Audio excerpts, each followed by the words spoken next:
So it's been a hot minute since we've been able to sit down and talk.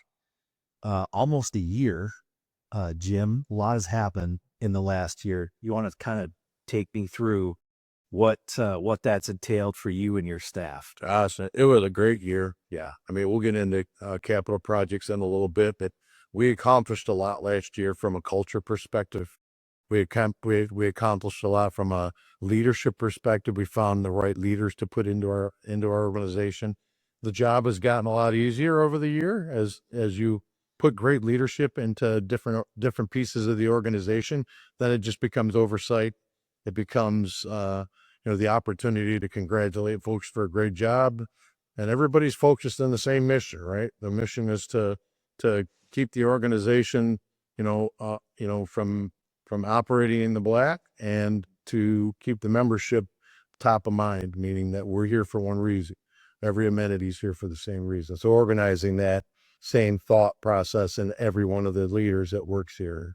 I think if anything we accomplished last year it was really, really finding the best leaders that we probably have ever had in this organization in each part of the organization. When you look for somebody, Jim, what are a couple of the key things that you're looking for in a manager, regardless of which amenity or which aspect of your business that you're looking to hire? So when we have a conversation, I want to hear how important environment and culture is to them. As a leader of, let's say, the restaurant, you're accountable for their culture. You're accountable for their work environment.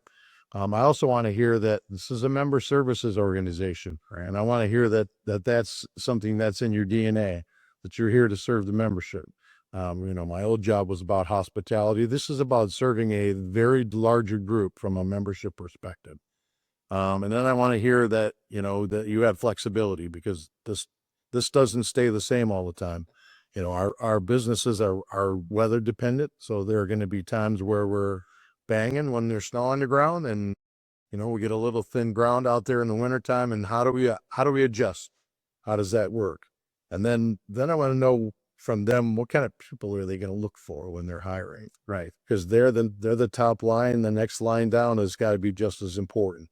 They all have to be able to function inside of that notion that, we expect a great culture.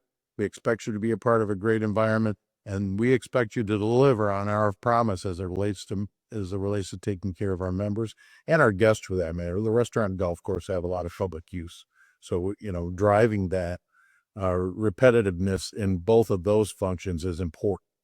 Well, it's not just the feel that, is noticeably more welcoming. Visually, the grounds look fantastic. I mean, we just talked to Darren a little while ago, and they're hitting it hard out on the golf course. But last year was a busy year for capital projects.